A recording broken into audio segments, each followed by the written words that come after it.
మనిషి కూడా ఒక జంతువే. అన్ని జీవరాశులకు ఏ విధమైన ప్రాముఖ్యత ఉండదో మనిషికి కూడా అదే ప్రాముఖ్యత ఉంటుంది. కొద్ది ఎక్కువ ఉండదు, తక్కువ ఉండదు, అన్నిలాగానే ఉంటుంది. అది ఎంత పెద్ద సైంటిస్ట్ అయినా, లేకపోతే ఎంత పెద్ద పొలిటీషియన్ అయినా, లేకపోతే క్యాపిటలిస్ట్ అయినా, కమ్యూనిస్ట్ అయినా, ఎవరైనా అల్టిమేట్లీ నేచర్ కాంటెక్స్ట్లో చేసింది ఏంటంటే తన జీన్స్ని నెక్స్ట్ జనరేషన్కి పాస్ ఆన్ చేశారు, చనిపోయారు. యానిమల్స్ కంటే మనంత అంటే హ్యూమన్ బీయింగ్స్కి ఉన్నంత మెమరీ కానీ ఎనలిటికల్ పవర్ కానీ లేదు. కాబట్టి వాటి మధ్య సెక్స్ అనేది ప్యూర్లీ సెక్స్ మాత్రమే జరుగుతుంది. సరే 1% లైఫ్ అంతా 2 గుండెలు కొట్టుకుంటుంది. సో కాబట్టి చాలా డిఫికల్ట్ టాస్క్. ఆడపిల్లలు అందరూ కంటూ ఉండొచ్చు, బట్ మేల్కి అయితే అది లేదు.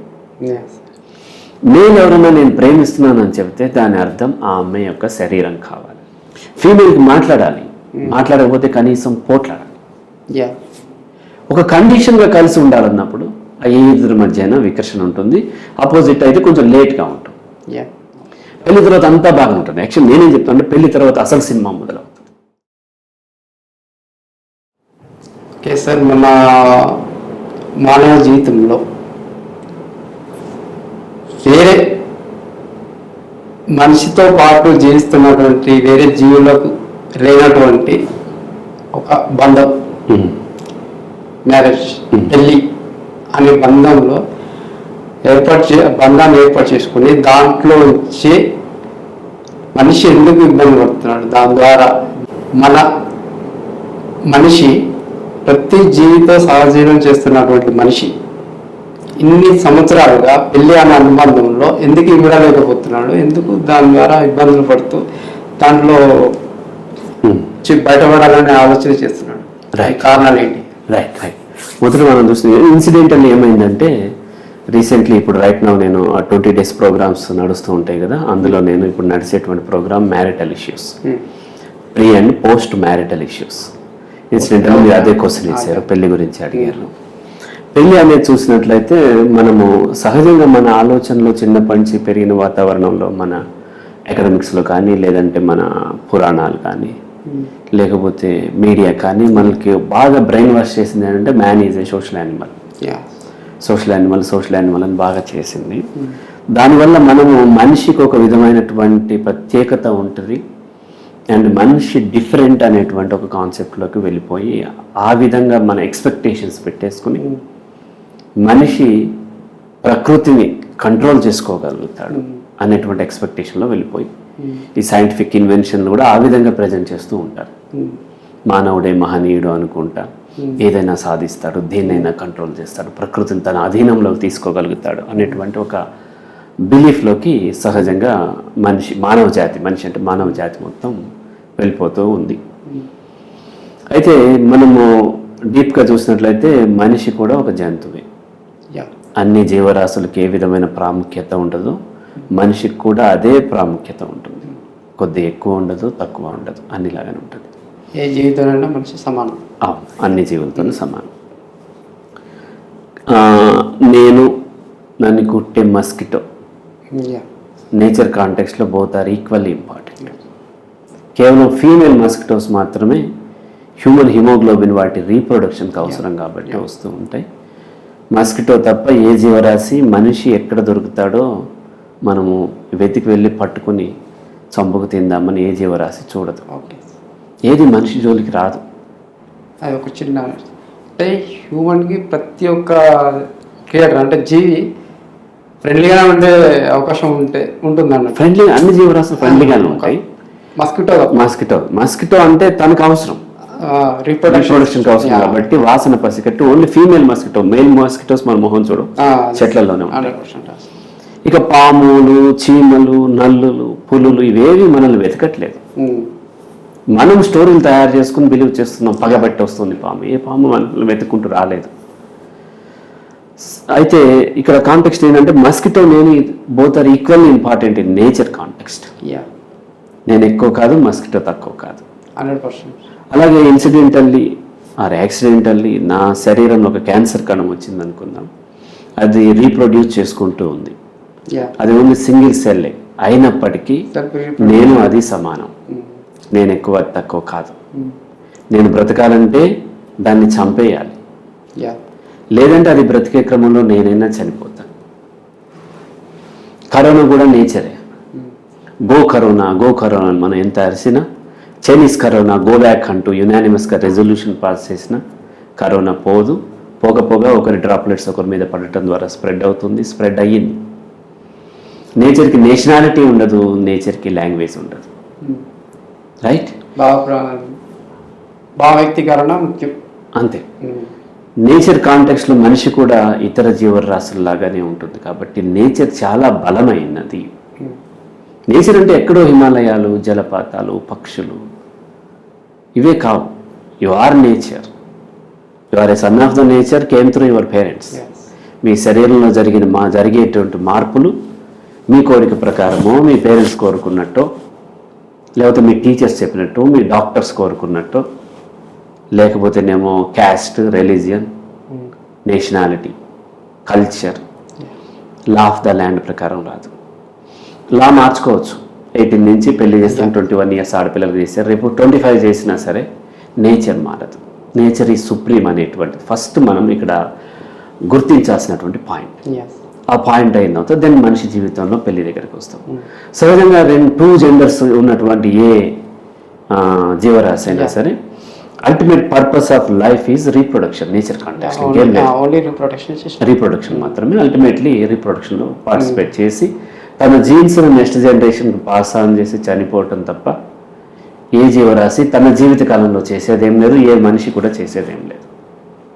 అది ఎంత పెద్ద సైంటిస్ట్ అయినా, లేకపోతే ఎంత పెద్ద పొలిటీషియన్ అయినా, లేకపోతే క్యాపిటలిస్ట్ అయినా, కమ్యూనిస్ట్ అయినా, ఎవరైనా అల్టిమేట్లీ నేచర్ కాంటెక్స్లో చేసింది ఏంటంటే తన జీన్స్ను నెక్స్ట్ జనరేషన్కి పాస్ ఆన్ చేశారు, చనిపోయారు. That is reproduction. అంతే, అంత తప్ప ఇంకోటి ఏమీ కూడా నేచర్కి అయితే ఇంపార్టెన్స్ లేదు. ఆ కాంటెక్స్ట్లో ఆల్ లివింగ్ బీయింగ్స్కి మేటింగ్ టైంలో వచ్చి కలుస్తూ ఉంటాయి, తర్వాత సపరేట్ అయిపోతాయి. ఆ తర్వాత ఫీమేల్ ప్రెగ్నెంట్ అవుతుంది. ఎందుకు అయ్యానో తనకు తెలియదు, అంటే ఆ మేటింగ్ యాక్ట్ వల్ల అయ్యానన్న సంగతి తెలియదు. సో ఎందుకు అయ్యానో తనకు తెలియదు. ప్రకృతి ప్రకారం డెలివరీ అయిపోతుంది. కొంతకాలం పాటు ఆ బిడ్డలకి పాలు ఇచ్చి పెంచడమో, లేకపోతే ఏదో విధంగా పక్షులు అయితే ఆహారం తీసుకొచ్చి పెడుతూ ఉంటాయి. ఆ తర్వాత అవి వెళ్ళిపోతూ ఉంటాయి, ఇవి కూడా బయటకు తోలేస్తూ ఉంటాయి. అవి కూడా ఉంచాం. మనం అయితే 30 సంవత్సరాలు వచ్చి నా కొడుకు నాతో ఉండాలని మదర్ అనుకుంటాం, బట్ యానిమల్స్ అట్లా బయటకు తన్నేస్తూ ఉంటాయి. అవి కూడా వెళ్ళిపోతూ ఉంటాయి. వెళ్ళిపోవటమే సహజం. అది నేచర్కి విరుద్ధంగా హ్యూమన్ బీయింగ్స్ ఏమనుకుంటున్నారంటే తన బిడ్డ తనతోనే ఉండాలి, నేను ముసలివాడిని అయిన తర్వాత నా పిల్లలు నన్ను చూడాలి. ఇక్కడే నేచర్కి విరుద్ధంగా ఎక్స్పెక్టేషన్స్ పెంచుకుంటుంది. అలాగే నేచర్లో ఇలా అయిన తర్వాత అంటే యానిమల్స్ కంటే మనంత, అంటే హ్యూమన్ బీయింగ్స్కి ఉన్నంత మెమరీ కానీ ఎనలిటికల్ పవర్ కానీ లేదు. కాబట్టి వాటి మధ్య సెక్స్ అనేది ప్యూర్లీ సెక్స్ మాత్రమే జరుగుతుంది. తర్వాత రీప్రొడక్షన్ ఆటోమేటిక్గా జరుగుతుంది. ఓకే, ఫీమేల్ మాత్రమే చూస్తారు. అది nature, reality. Nature. But human బీయింగ్స్కి ఉన్నటువంటి మెమరీ అండ్ ఎనలిటికల్ స్కిల్స్ వలన ఈ యాక్ట్ వల్ల తను ప్రెగ్నెంట్ అవుతానని ఆ ఫీమేల్కి తెలుసు, తను ప్రెగ్నెంట్ కానని మేల్కి తెలుసు. రైట్? ఈ క్లారిటీ హ్యూమన్ బీయింగ్స్కి ఉంది, మిగతా యానిమల్స్కి లేదు. అంటే లేదు అంటే మీకు ఎలా తెలుసు అనొచ్చు, బట్ మన అనాలిసిస్ వరకు ఉండే అవకాశాలు లేవు. అయితే ఒక మనిషి లేదంటే ఒక జీవరాశి యొక్క మానసిక స్థితిలో తను ఒక టాస్క్ పెర్ఫామ్ చేస్తున్నప్పుడు ఆ టాస్క్ ఫెయిల్ అయితే వచ్చేటువంటి కాన్సిక్వెన్సెస్ని బట్టి ఆ జీవరాశి యొక్క యాంగ్జైటీ, మానసిక ఆందోళన ఉంటుంది. ఉదాహరణకు నేను ఇక్కడి నుంచి ఒక టికెట్ బుక్ చేసుకున్నాం, ప్రసాద్ ఐమాక్స్. ఒక 40 minutes ట్రావెల్ ఉంది ఇక్కడ నుంచి. 9:30కి షో, 9 అయిపోయింది, ఓన్లీ 30 minutes మిగిలి ఉంది. ఇప్పుడు నేను డ్రైవ్ చేస్తూ వెళ్తున్నప్పుడు ఒక లెవెల్ ఆఫ్ స్ట్రెస్ ఉంటుంది. అలాగే దిల్సుఖ్నగర్లో ఒక ఎగ్జామ్ ఉంది నాకు, 9:30కి ఎగ్జామ్ స్టార్ట్ అవుతుంది, ఇక్కడ 9 అయిపోయింది, 30 minutes టైం ఉంది. ఇప్పుడు డ్రైవ్ చేసేటప్పుడు వచ్చేటువంటి స్ట్రెస్లో తేడా ఉంటుంది. సినిమాలో అయితేనేమో సినిమాకైతే కేవలం కొద్దిగా స్ట్రెస్ ఉంటుంది, బట్ ఎగ్జామ్ మిస్ అవుతుంది అనేసరికి స్ట్రెస్ లెవెల్ పెరిగింది. కానీ physical distance, physical time gap same ఉంది. కానీ ఆ టాస్క్ సినిమా ఫెయిల్ అయితే నేనేం చేయొచ్చు, మళ్ళీ ఇంకోసారి చూడవచ్చు, లేదంటే చూడకపోయినా నాకు పోయేదేం లేదు. ఎగ్జామ్ ఫెయిల్ అయితే నాకు 1 year వేస్ట్ అయిపోతుంది. కాబట్టి ఇక్కడ స్ట్రెస్ లెవెల్ ఎక్కువ ఉంది. Nice.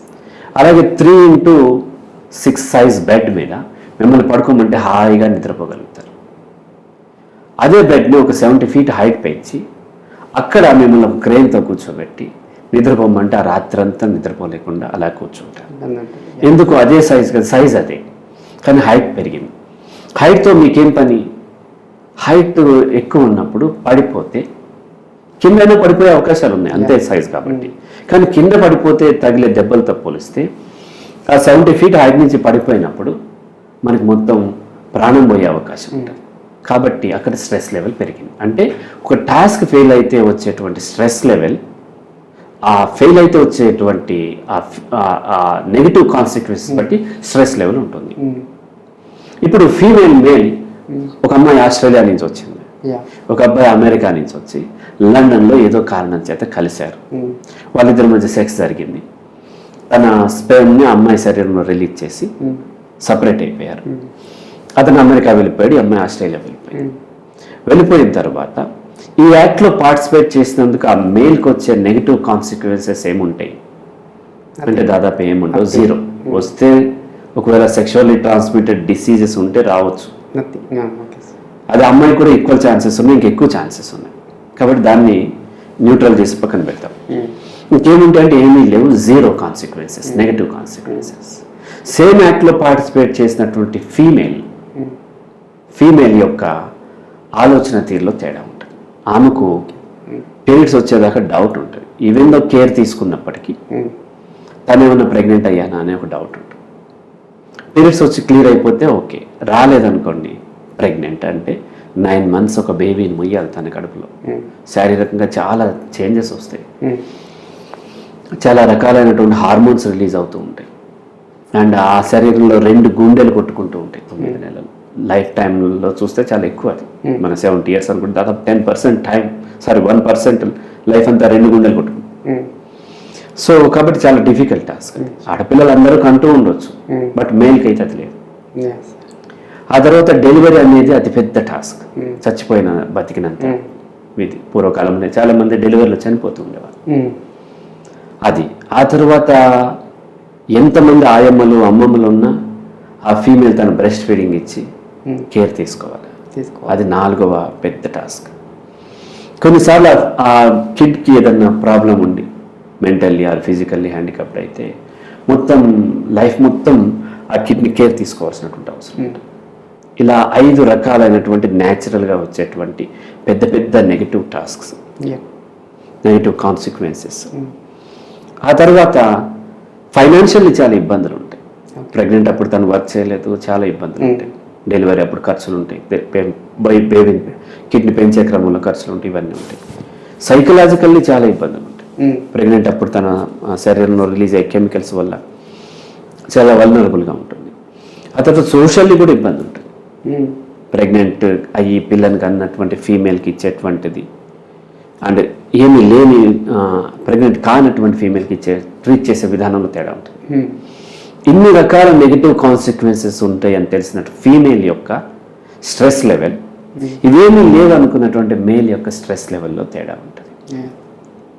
ఇన్ని నెగిటివ్ కాన్సిక్వెన్సెస్ ఉంటాయి కాబట్టి ఆ ఫీమేల్ మేల్ నుంచి ఒక ఎమోషనల్ కేర్ని కోరుకుంటుంటుంది. నాకు ఇన్ని కష్టాలు ఉన్నాయి కాబట్టి నన్ను కేర్ తీసుకో, అన్నీ నేను చూసుకోలేను, ఇంత పెద్ద ఆల్రెడీ నాకుంది, న్యాచురల్గా వచ్చినాయి కాబట్టి నన్ను కేర్ తీసుకోమని ఫీమేల్ ఎప్పుడు మేల్ నుంచి ఒక ఎమోషనల్ సెక్యూరిటీ కోరుకుంటుంటుంది. దాన్నే మనం లవ్ అని అంటున్నాం. ఇవేమీ లేవని తెలిసిన మేల్ ఫీమేల్ నుంచి శరీరాన్ని కోరుకుంటూ ఉంటాడు. రైట్, ఇక్కడ బేసిక్ డిఫరెన్స్ వచ్చింది. యానిమల్స్లో డిఫరెన్స్ లేదు, బికాజ్ వాటికి తెలియదు కాబట్టి. సో ఫీమేల్ ఎవరికైనా శరీరాన్ని ప్రొవైడ్ చేస్తుందంటే దాని అర్థం అతని యొక్క టైం కావాలి, అతని యొక్క కేర్ కావాలి, తన ఎమోషన్స్ని కేర్ తీసుకోవాలని. మేల్ ఎవరైనా నేను ప్రేమిస్తున్నానని చెబితే దాని అర్థం ఆ అమ్మాయి యొక్క శరీరం కావాలి. అందుకని ఫీమేల్ ఎప్పుడు గంటలు గంటలు మేల్తో మాట్లాడాలని చూస్తుంది. అతనితో మనం ఆ teenage girl friends boy friends చూసినట్లయితే ఆడపిల్ల ఎప్పుడు మాట్లాడాలని చూస్తుంది, ఎప్పుడు అతనితో ఎక్కువసేపు ఉండాలని చూస్తుంది. మేల్ మాత్రం తొందరగా తన పని కానిచ్చుకుని వెళ్ళిపోవాలని చూస్తాం, ఎప్పుడు ప్రైవసీలోకి తీసుకెళ్ళిపోదామా అని చూస్తూ ఉంటాడు. సైకలాజికల్ సాటిస్ఫాక్షన్ అమ్మాయికి కావాలి, ఇది శారీరకమైన సాటిస్ఫాక్షన్ కావాలి. ఫీమేల్కి మాట్లాడకపోతే కనీసం పోట్లాడాలి. రైట్, పోట్లాడటం కూడా ఏదో విధంగా తనని గుర్తిస్తున్నాడు, తను గుర్తింపిస్తున్నాడు, తనతో అటాచ్ అయి ఉన్నాడు. మేల్కి అట్లాగా తొందరగా ప్రైవసీలోకి తీసుకెళ్ళిపోతూ ఉంటాడు, తొందరగా తన పని ఎప్పుడు అవుతుంది అని చూస్తూ ఉంటాడు, తొందరగా డిటాచ్ అయిపోతాడు మరి. అండ్ తొందరగా ఇంకో పార్ట్నర్ దగ్గర కూడా మూవ్ అయిపోయే అవకాశాలు. ఫీమేల్ అలా మూవ్ కాలేదు, ఇద్దరు తను ఎమోషనల్గా అటాచ్, ఇతను శారీరకంగా అటాచ్. చాలా మంది ఒక మిస్కాన్సెప్ట్ కూడా ఉంటుంది, చాలా మంది సంసారాలు సరిగ్గా జరగకపోతే మన పెద్దవాళ్ళు ఇస్తుంటారు, సెక్స్ సరిగ్గా ప్రొవైడ్ చేయట్లేదు నువ్వు, సెక్షువల్లీ అయితే తను అటాచ్ అయి ఉంటాడు. అది చాలా మిస్కాన్సెప్ట్. సో ఏ మేల్ సెక్స్ కోసం ఉండడు, అలా ఉంటే అందరు ప్రాస్టిట్యూట్స్తోనే సంసారాలు చేయాలి, అలా జరగదు. ఈలోపు అమ్మాయి ప్రెగ్నెంట్ అవుతుంది, మళ్ళీ ఇంకో అమ్మాయిని చూసుకుంటూ ఉంటాడు.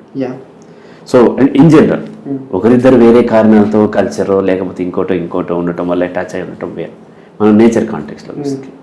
ఈ బేసిక్ డిఫరెన్సెస్ ఒకటి ఉంది, అంటే ఇక్కడ జెండర్ డిఫరెన్సెస్ ఉంది. ఫీమేల్కి కావాల్సినటువంటి నీడ్ వేరు, మేల్కి కావాల్సిన నీడ్ వేరు, ఇది వన్. రెండోది ఏంటి అని అంటే, న్యాచురల్గా ఏ ఇద్దరు ఒక దగ్గర ఉన్నా సరే కొంతకాలానికి ఏమవుతుందంటే వాళ్ళిద్దరి మధ్య వికర్షణ స్టార్ట్ అవుతుంది.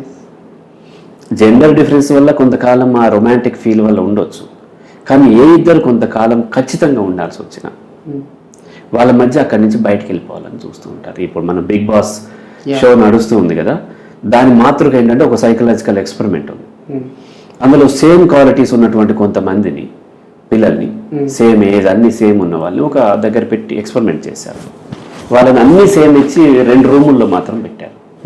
వాళ్ళు కలిసి ఆడుకున్నారు, ఒక వారం రోజులు బాగానే ఉంది. వారం తర్వాత ఆ టీమ్స్గా ఫామ్ అయ్యి ఆడుకున్నారు.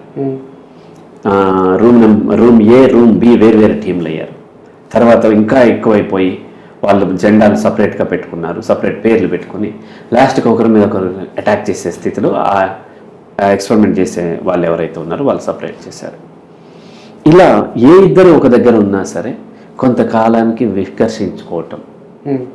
మనం ఇన్ జనరల్గా చెప్తామంటే ఆపోజిట్ ధృవాలు ఆకర్షించుకుంటాయి, సేమ్ వికర్షించుకుంటాయి. కానీ అది మ్యాగ్నెట్ విషయంలో ఓకే, ఇక్కడ కూడా అంతే. ఫ్రీడమ్ ఉన్నప్పుడు అది ఒక కండిషన్గా కలిసి ఉండాలన్నప్పుడు ఆ ఏ ఇద్దరి మధ్యన వికర్షణ ఉంటుంది. ఆపోజిట్ అయితే కొంచెం లేట్గా ఉంటుంది. కాబట్టి కండిషన్ ఏం చేస్తుందంటే దాని నుంచి దూరం చేస్తుంది.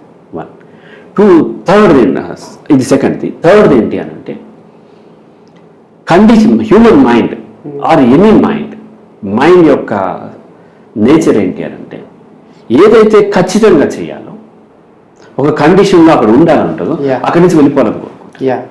ఎందుకంటే మైండ్కి ఫ్రీడమ్ కావాలి. ఇప్పుడు మనం బుక్స్ చదువుతున్నప్పుడు సినిమాలో సీన్స్ గుర్తొచ్చాయి, సినిమా చూస్తున్నప్పుడు బుక్స్ గుర్తు రాదు. ఇక్కడ ఫ్రీడమ్ ఉంది, సినిమా చూసేటప్పుడు ఫ్రీడమ్ ఉంది. ఇప్పుడు మనం సినిమాని ఎంజాయ్ చేస్తాం, ఆ సెన్సార్ బోర్డ్ మెంబర్స్ దాన్ని స్టడీ చేసి అనలైజ్ చేసి సర్టిఫికేట్ ఇవ్వాల్సి వచ్చినప్పుడు ఒక కండిషన్తో చూస్తూ ఉంటారు, వాళ్ళు ఎంజాయ్ చేయలేరు. వాళ్ళకి మన బుక్స్ చదవటం లాగా అయింది అదే సినిమా. నేను సెంటెనియల్ కాలేజ్ ఆఫ్ యానిమేషన్ అని ఒక కెనడా బేస్డ్ యానిమేషన్ కాలేజ్లో విజిటింగ్ ఫ్యాకల్టీగా ఉండేవాడు. అప్పుడు ఆ స్టూడెంట్స్కి ఒక మూవీ ఇచ్చి దాన్ని ఇలా స్టడీ చేయండి అని, ఎన్ని షాట్లు తీశారు, ఎలా తీశారు, ఏ యాంగిల్లో కెమెరా పెట్టాడు, లైటింగ్ ఎలా ఉంది, ఇదంతా స్టడీ చేయమని ఒక 10 minutes ఇస్తే వాళ్ళు ఏమి లేనప్పుడు బ్రహ్మాండంగా ఆ సినిమాని ఎంజాయ్ చేసిన వాళ్ళు కండిషన్ ఉన్నప్పుడు చేయలేకపోతుంటారు.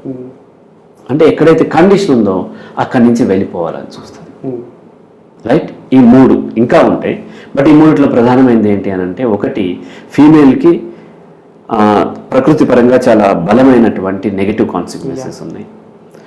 రెండోది, ఇద్దరు మనుషులు ఒక దగ్గరే పెట్టి కండిషన్ పెట్టినప్పుడు తొందరగా వికర్షించుకునే అవకాశాలు ఉంటాయి.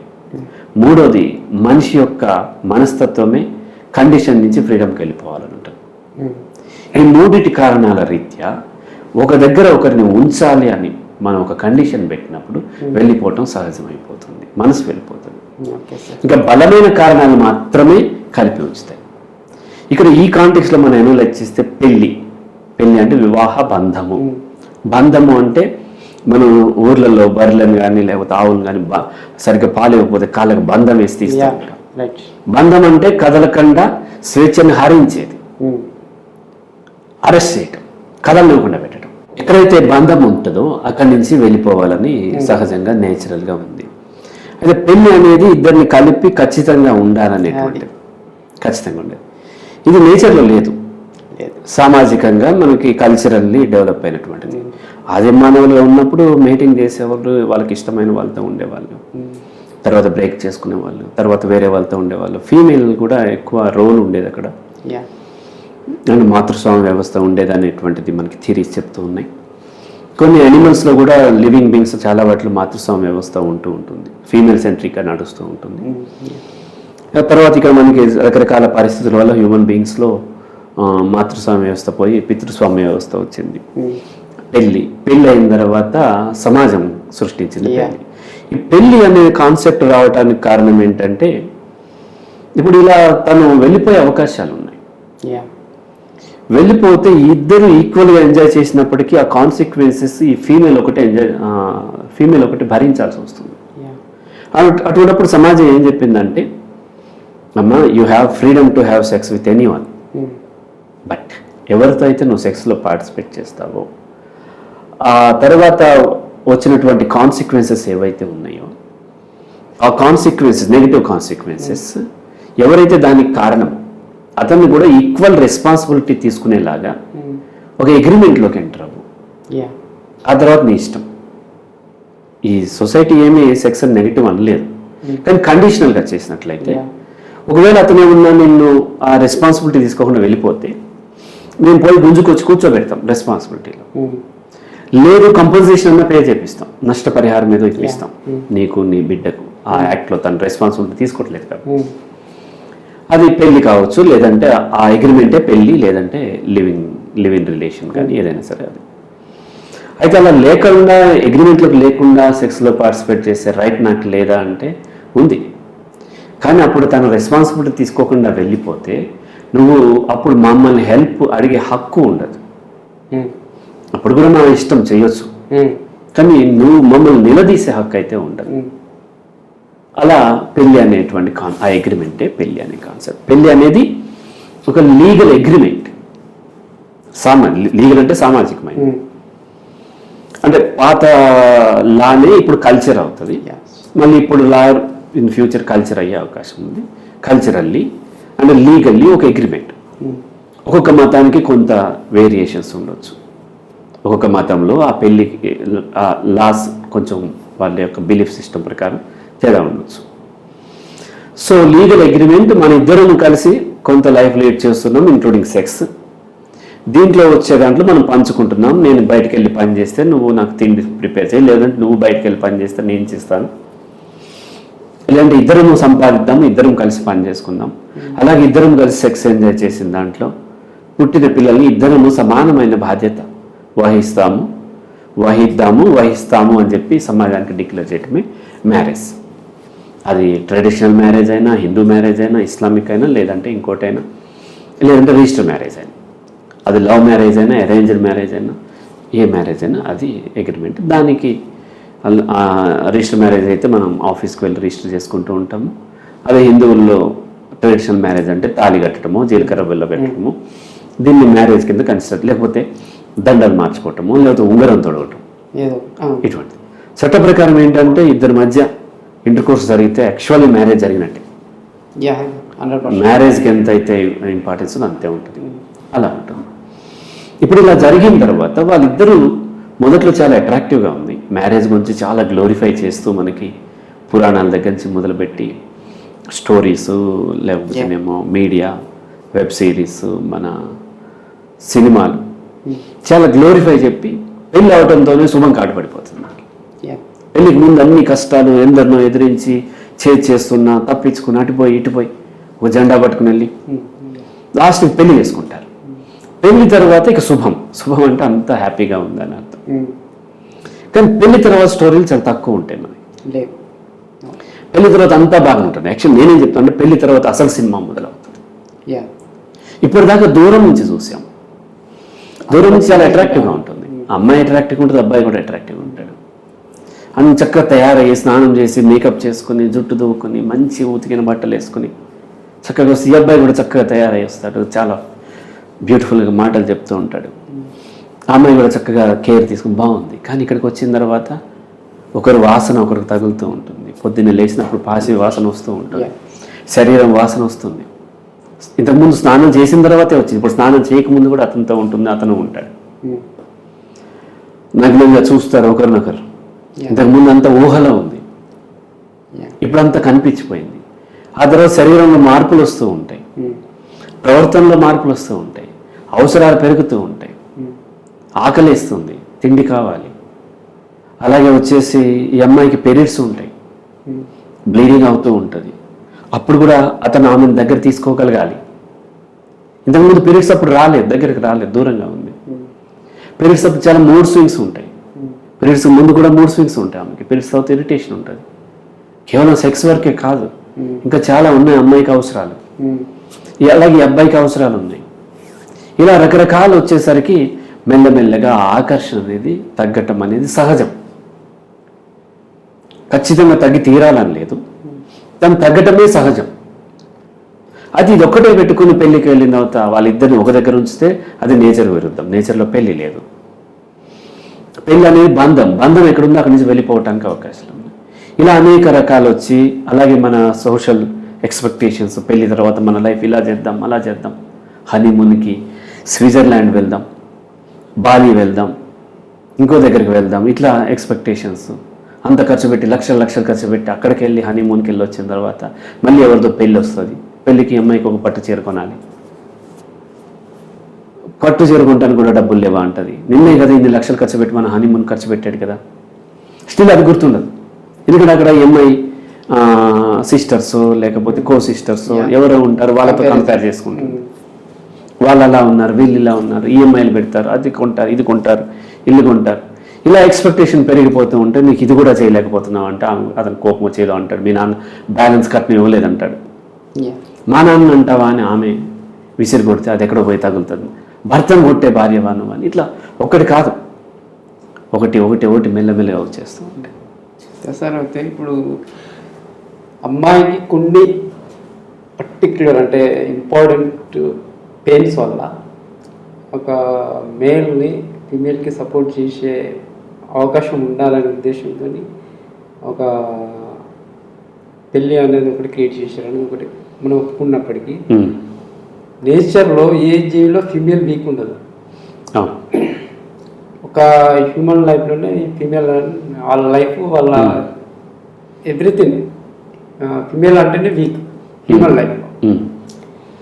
అంటే ఈ బంధాన్ని క్రియేట్ చేసి మేల్ యొక్క సపోర్ట్ తీసుకొని వాళ్ళని దాదాపుగా లేజీగా క్రియేట్ చేసే లేజీగా తయారు చేసినటువంటి పరిస్థితులు ఇక్కడ కనిపిస్తున్నాయి. అంటే ఫీమేల్ వీక్ అంటే కాంటెక్స్ట్ కూడా ఇంపార్టెంట్. ఎందులో వీక్ అనేది శారీరకంగా ఫీమేల్ ఏం వీక్ కాదు. అయితే ఒక ఇద్దరు కుస్తీ పట్టే దాంట్లో ఫీమేల్ ఓడిపోవచ్చు, బికాస్ ఫీమేల్ సైజ్ సహజంగా అన్ని యానిమల్స్లో సైజ్ తక్కువ ఉంటుంది, మేల్ సైజ్ కొంచెం ఎక్కువ ఉంటుంది. అది కాదు, పెయిన్ భరించడంలో ఫీమేల్ మేల్ కంటే ఎక్కువ పెయిన్ భరిస్తుంది శారీరకమైన. ఎందుకంటే తను డెలివరీ అప్పుడు చాలా లాట్ ఆఫ్ పెయిన్ ఉంటుంది. కరెక్ట్. అంటే నేను అనేది ఏంటంటే ఇప్పుడు సపోజ్ ఒక కుందేలు తీసుకున్నాను ఫీమేల్, తను సేమ్ హ్యూమన్ ఫీమేల్ లాగానే తను కూడా జీవితాన్ని అనుభవిస్తూ ఉంటుంది. And pregnancy, reproduction system, pregnancy, pains అన్నీ. ఫీమేల్ కూడా అదే, అంటే ఈ హ్యూమన్ లైఫ్లో ఫీమేల్ కూడా దాన్ని భరించగలదు అని ఎక్కడ ఎఫెక్ట్ పడుతుంది అంటే నా ఉద్దేశం లైఫ్ని లీడ్ చేసుకునే సిచ్యువేషన్ పరిస్థితుల లోపల ఫీమేల్ వీక్గా ఉంటుంది అనేది నా ఉద్దేశం. దానికి మేల్ మీద డిపెండ్ అయిపోయి ఫీమేల్ తన లైఫ్ మేల్ మీద డిపెండ్ అయిపోయి మేమే మేల్ అనే పర్సన్ లేకుండా ఫీమేల్ లైఫ్ గడవదు అనే ఒక పరిస్థితిలోకి దిగజారిపోయింది అనేది నా ఉద్దేశం. సామాజికంగా సామాజికమైన జీవనంలో అడవిలో ఉంటే డిఫరెంట్ ఉండేదేమో. ఆది మానవున్నప్పుడు కూడా మొదట ఈ థియరీస్ ఏం చెప్తున్నాయంటే ఫీమేల్ మాతృస్వామ్యం ఉండేది, బట్ ప్రెగ్నెంట్ అయినప్పుడు తన కేర్ తను తీసుకోలేకపోతుంది. ఇతర జంతువులు వచ్చి మీదకి దూకి తనని ఆహారంగా తీసుకోవటం కానీ లేదంటే వేటాడలేకపోవటం, ఇటువంటప్పుడు తను మేల్ అప్పుడు కేర్ తీసుకోవటం మొదలయ్యాయి. Yeah. ఆ తర్వాత ఇవన్నీ ప్రెగ్నెంట్ అనేటువంటి ఐడియా ఇవన్నిటి వల్ల తను మేల్ నన్ను ఒక ఎమోషనల్ కేర్ తీసుకోవాలనే ఎక్స్పెక్టేషన్ ఫీమేల్ని సామాజికమైన జీవనంలో వీక్ చేస్తుంది Yeah. అక్కడ. సో మేల్కి ఏమైంది అని అంటే తనకు మనం చెప్పుకున్నట్టుగా సెక్స్లో పార్టిసిపేట్ చేసి సపరేట్ అయిపోయిన తర్వాత తనకు వచ్చే నెగిటివ్ ఏం లేదు కాబట్టి బర్డెన్ లేదు, Yeah. తను ఎక్కడికైనా ఈజీగా మూవ్ అవుతాడు. అందుకని మేల్ ఎప్పుడు కూడా తొందరగా సెక్స్ వైపు వెళ్తూ ఉంటాడు, తొందరగా డిటాచ్ అవుతాడు, తొందరగా వేరే ఫీమేల్ వైపు మూవ్ అయిపోతూ ఉంటాడు. ఫీమేల్కి అంత ఇంట్రెస్ట్ ఉండదు. ఫీమేల్ తన యొక్క ప్రేమను అది ఈ రిలేషన్షిప్ని చాలా జాగ్రత్తగా కాపాడుకోవాలని చూస్తుంది, జీవితకాలం కాపాడుకోవాలని ఎక్స్పెక్టేషన్తో ఉంది. అది మేల్కి అడ్వాంటేజ్ అవుతుంది, రైట్? ఫీమేల్ తన యొక్క ప్రేమను ఎప్పుడు సీక్రెట్గా పెట్టుకుంటుంది, మేల్ ఏం చేస్తే పబ్లిక్ చేస్తూ ఉంటాడు. కల్చరల్లీ వచ్చిన దాంట్లో మల్టిపుల్ పార్ట్నర్తోనే ఉండటం అనేది మేల్కి ఒక హీరో ఇమేజ్ అన్నమాట. నేను ఎక్కువ మంది ఇంతమందితో సెక్స్ చేశాను, ఇంతమంది నన్ను ప్రేమించారు, ఇంతమంది గర్ల్ ఫ్రెండ్స్ ఉన్నారు, వీళ్ళ తర్వాత వీళ్ళంటే అతను ఒక బాగా హీరో అన్నట్టుగా. అదే క్వాలిటీ ఫీమేల్కి ఏమో నెగిటివ్ క్వాలిటీ, బిచ్ అన్నట్టుగా చూస్తూ ఉంటారు. ఆమె అక్కడ కూడా ఫిమేల్ డౌన్ అయిపోయింది. ఎందుకు అంటే ఫీమేల్ ఇదే మేల్ ఒక 10 మంది అమ్మాయిలతో రీచ్ అయితే ఇట్స్ గ్రేట్. అదే ఒక అమ్మాయి ఒక మేల్తో కాకుండా ఇంకా మల్టిపుల్ పార్ట్నర్స్ ఉంటే ఆమె నెగటివ్ క్వాలిటీ, క్యారెక్టర్లెస్నెస్ కింద చూస్తాం. అక్కడ కూడా ఇది మనకి వేల సంవత్సరాల నుంచి మతాల్లో కానీ కల్చర్ పరంగా వచ్చినటువంటిది. చాలా మతాల్లో ఫీమేల్ అసలు హ్యూమన్ బీయింగే కాదు. మనిషికి మగవాడికి మనిషి అంటే మగవాడే, అతను సర్వ్ చేసి ఇంకొక యానిమల్, చాలా మంచి యానిమల్. సో సెక్స్ ఇచ్చి పిల్లల్ని కానీ ఇచ్చేటువంటి యానిమల్. అలా మత విశ్వాసాలు ఉండటం వల్ల ఫీమేల్ ఏమైంది ఒక ప్రాపర్టీ అయింది మేల్కి. ఒక ఆవులు ఉన్నాయి, గేదెలు ఉన్నాయి, లేకపోతే గొర్రెలు ఉన్నాయి, మేకలు ఉన్నాయి, గాడిదలు ఉన్నాయి, అలాగే నాకు ఇంతమంది ఆడవాళ్ళు ఉన్నారు. ఫీమేల్ ప్రాపర్టీ అయిపోయింది. ఆ ప్రాపర్టీలో చాలా విలువైన ప్రాపర్టీ. దాంట్లో అన్నిటికంటే విలువ ఏంటంటే ఆమె యొక్క శీలం. మల్టిపుల్లో ఉంటే ఆమె ద్వారా సెక్షువల్లీ ట్రాన్స్మిటెడ్ డిసీజెస్ వచ్చే అవకాశం ఉంటుంది. కాబట్టి ఆమె శీలవతిగా ఉండాలి అనేది. అంటే నాకు ఆ పాలిచ్చే ఆవు చాలా హెల్తీగా ఉండాలి, నేను హెల్తీగా లేకపోయినా నా ఆవు మాత్రం హెల్తీగా ఉండాలి. నాకు హెల్ప్ చేసే నా ఇంట్లో పెంచుకున్న కుక్క కూడా హెల్తీగా ఉండాలని నేను కోరుకుంటాను. అలాగే నా ఫీమేల్ కూడా హెల్తీగా ఉండాలనేది మనిషి యొక్క ఆలోచనలోకి వచ్చిన తర్వాత ఆమె శీలానికి ఇంపార్టెన్స్ వచ్చింది. శీలం అంటే తను ఎవరితోనూ సెక్స్లో పార్టిసిపేట్ చేయకుండా ఒక్కరితోనే. అటువంటి అమ్మాయి చాలా క్వాలిటీ అమ్మాయి కింద, క్వాలిటీ ఫీమేల్ కింద గ్లోరిఫై చేయబడింది. ఆ విలువైన దాన్ని కొల్లగొట్టడం యుద్ధంలో కానీ లేకపోతే పొట్లాట్లో కానీ విలువైన దాన్ని, నీకు విలువైనది ఏదైతే ఉందో దాన్ని నేను బ్రేక్ చేస్తున్నాను అంటే నీ మీద విన్ అవటం. అందుకని ఈ బ్యాడ్ వర్డ్స్ అన్ని ఫీమేల్ సెంట్రిక్గా వస్తుంటాయి. ఏ మగవాడిని తిట్టాలన్నా తన సిస్టర్ను, తన మదర్ను, తన వైఫ్ను తిట్టడమే ఉంటుంది. అక్కడ నేను డ్యామేజ్ చేస్తానట్లే, నీ ఫీమేల్ నేను డ్యామేజ్ చేస్తాను. అప్పుడు అతనికి ఒక సాటిస్ఫాక్షన్, అతనికి కోపం. నిన్ను కొడతానంటే కోపం రాని కోపం తన మదర్ని తిట్టేసరికి కోపం వచ్చేస్తాను. ఎందుకంటే తను ఆ హెల్తీగా శీలవతిగా ఉండాలని తను కోరుకుంటున్నాడు. ఆ కండిషన్ అతనికి ఉంది, కల్చరల్లీ ఫామ్ అయింది అది. కాబట్టి తిట్టడం అక్కడ అవుతుంది, అటాక్ చేయటం వాళ్ళ మీద అవుతుంది. అండ్ ఈవెన్ రాజులు కూడా యుద్ధం చేసిన తర్వాత ఆ రాణుల్ని చెరపట్టేవాళ్ళు. ఏంటంటే విన్ అయ్యానని చెయ్యి పైకి ఎత్తడం అనమాట. ఇప్పుడు విన్ అయిన వాడు కత్తిని పైకి చూపించినట్టుగా నీ యొక్క స్త్రీని నేను చెరబట్టాను అంటే నువ్వు పూర్తిగా నాకు లొంగిపోయావు, నీ అహాన్ని నేను దెబ్బతీశాను అని. అలాగే మనం ఇక్కడ చూసినట్లయితే లవ్ మ్యారేజెస్లో కూడా, ఇంటర్ క్యాస్ట్ మ్యారేజెస్లో మన మారుతిరావు, అతని పేరేంటి, ఇంకొకరు ఎవరు ఉన్నారు అబ్బాయి మారుతిరావు, మన మిర్యాలగూడలో జరిగింది కదా, వైశ్యుల అమ్మాయిని ఇంకొక దళిత్ పెళ్లి చేసుకున్నప్పుడు అల్లుడిని చంపించేశారు. తర్వాత కొంతకాలం తర్వాత అతను సూసైడ్ చేసుకున్నాడు. ఆ కేసులో చూస్తే ఒక దళిత అబ్బాయి తన కూతుర్ని పెళ్లి చేసుకోవటం అనేది అతనికి కానీ, అతని తమ్ముడికి కానీ, లేదా అతని కొడుకు కానీ, ఈ మగవాళ్ళందరికీ ఓటమి. దళిత కాదు ఎవరైనా సరే తన చెల్లి వేరే వాళ్ళని ప్రేమిస్తుంది, వేరే వాళ్ళతో వెళ్ళిపోతే ఆ మేల్ ఓటమి కింద భావిస్తాడు. సో ఆ అమ్మాయిని తన కూతుర్ని వేరే వాళ్ళు పెళ్లి చేసుకున్నారు అంటే అతనికి ఒక ఫెయిల్యూర్, తన ఆస్తిని కోల్పోయినట్టు. అలా కాకుండా తన కొడుకు కనుక ఒక దళిత మహిళని కనుక పెళ్లి చేసుకుని తెచ్చినట్లయితే ఇంత వైలెంట్గా రియాక్ట్ అయ్యేవాడు కాదు. ఎందుకు? ఇక్కడ విన్నర్ ఎవరంటే తన కొడుకు. ఇక వేరే అమ్మాయిని చేసుకుంటే ఎక్కువ కట్నం వచ్చేదో లేకపోతే ఎక్కువ వేరే అడ్వాంటేజెస్ ఉంటాయి అన్న దానివల్ల మెల్లగా ఆమెను సైడ్ చేసే అవకాశాలు లేవని అనట్లేదు, కానీ ఓడిపోయిన ఫీలింగ్ వచ్చేది కాదు. ఎప్పుడైతే తన కూతుర్ని వేరే వాళ్ళు చేసుకున్నారో ఓడిపోయిన ఫీలింగ్ వచ్చేసి తన మేల్ ఈగో ఇబ్బంది పడి అతని మీద అటాక్ చేపించడము, చంపేయటం ఇవన్నీ కూడా జరిగినాయి. కాబట్టి ఇక్కడ సమాజం ఏం చూస్తుందంటే సమాజంలో మేల్ ఫీమేల్ని తన ప్రాపర్టీ కింద చూస్తూ ఉన్నారు. సో ఎంత ఎక్కువ ప్రాపర్టీ ఉంటే అంత గ్రేట్, కాబట్టి ఎంత ఎక్కువ బంగారం ఉంటే అంత గ్రేట్, ఎంత ఎక్కువ ఇండ్లు ఉంటే అంత గ్రేట్, ఎంత ఎక్కువ ఆవులున్నా లేకపోతే గుర్రాలున్నా తను గ్రేట్. కాబట్టి అలాగే ఎంత ఎక్కువ ఫీమేల్ తనకి లొంగి ఉన్నారన్న దాన్ని బట్టి అతని యొక్క గ్రేట్నెస్ ఉంటుంది. అయితే ఆ దేశాల్లో ఉన్న చట్టాల ప్రకారం, ఆ మత విశ్వాసాల ప్రకారం ఒకరినే పెళ్లి చేసుకోవాలి కాబట్టి ఒకరినే పెళ్లి చేసుకుంటున్నారు. కానీ ఇన్ జనరల్ మేల్కి ఎప్పుడు కూడా ఎక్కువ మంది కావాలి అనేటువంటి కోరిక ఉంటుంది. సో అందువల్ల ఈ ఫీమేల్ కూడా ఏంటి అని అంటే తను వదిలి వెళ్ళిపోతాడేమో, తనకి ప్రేమ ఇవ్వడేమో, తన ప్రేమ ఇంకొకరు పని చేసుకుంటారనే కార్యక్రమంలో అనేటువంటి బిలీఫ్లో ఆమె ఏం చేస్తుందంటే అతన్ని కంట్రోల్ చేసుకోవాలి, అతని దగ్గర పెట్టుకోవాలని రకరకాలైనటువంటిది లొంగిపోవటం, సెక్స్ ప్రొవైడ్ చేయటం, లేదంటేనేమో రకరకాలైనటువంటి ఆలగట్టమో ఇంకోటి రకరకాల దాంతో అతన్ని ఆకర్షించుకునేటువంటి ప్రయత్నం చేస్తుంది. కానీ నేచర్లో దీనికి విరుద్ధం.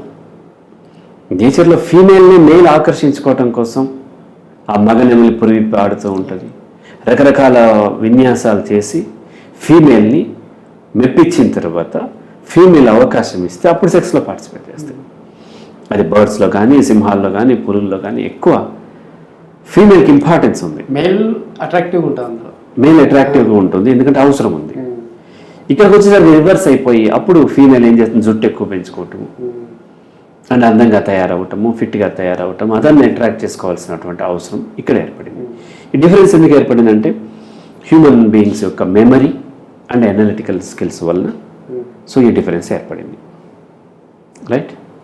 అయితే నా ఐడియా ప్రకారం ఏంటి అంటే ఎవరో ఒక పర్సన్ సైకలాజికల్గా కొన్ని జెలసీ, ఈర్ష్య అనేటువంటి ఒక తత్వంతో నాకు నచ్చింది నాకు మాత్రమే సొంతం కావాలనే ఒక ఉద్దేశంతో ఈ పెళ్ళి అనే బంధాన్ని క్రియేట్ చేసి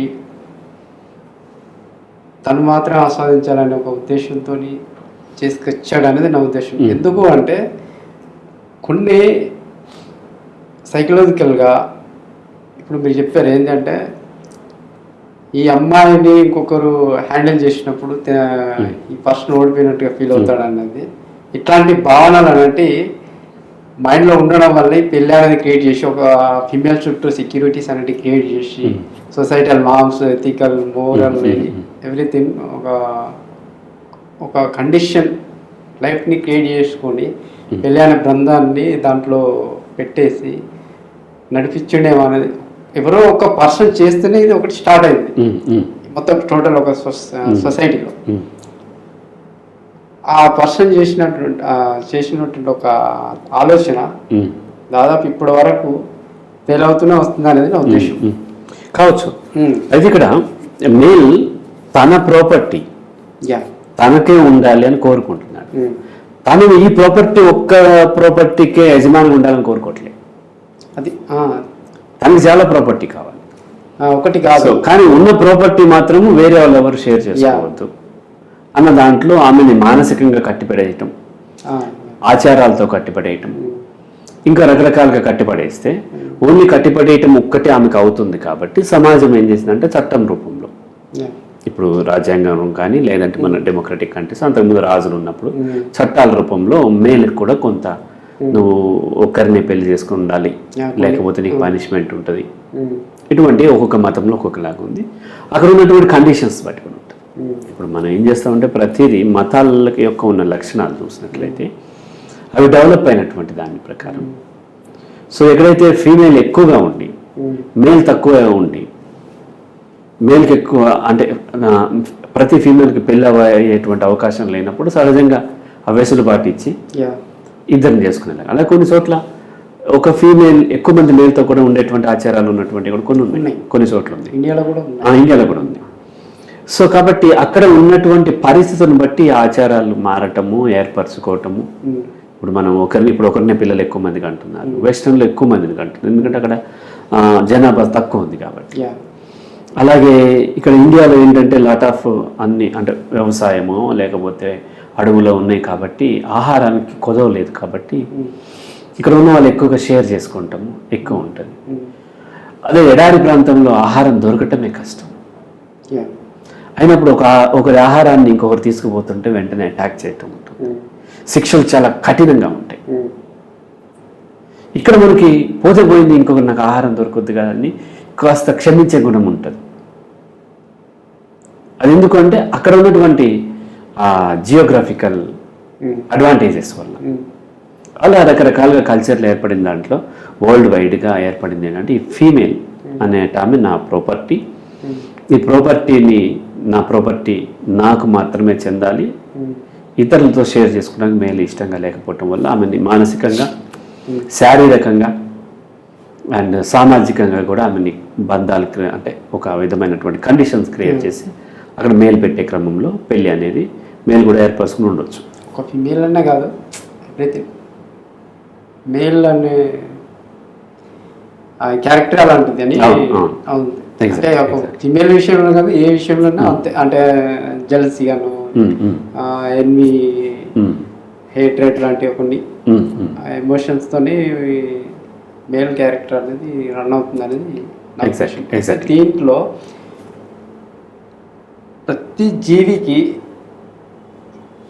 ఈ నేచర్ యొక్క పద్ధతులు, నేచర్ ఎన్విరాన్మెంటు, నేచర్కి సంబంధించినటువంటి కొన్ని రూల్స్ అండ్ రెగ్యులేషన్స్ వాటిని మాత్రమే ఫాలో అవుతుంటాయి. సొంతంగా ఇవి క్రియేట్ చేసుకో, వాటిని మాత్రమే అవి ఫాలో అవుతుంటాయి, నేచర్ని ఫాలో అవుతుంటాయి. ఒక హ్యూమన్ మాత్రమే పెళ్ళిని క్రియేట్ చేసుకొని ఈ బంధంలో ఇరికి తను స్వేచ్ఛను కోల్పోవడం వల్ల ఇలాంటి సమస్యల్ని, మానసిక సమస్యల్ని ఎదుర్కొంటుండాలని నా ఉద్దేశం. ఎందుకు అంటే హ్యూమన్ కూడా ప్రతి జీవి లాగానే స్వేచ్ఛ జీవి,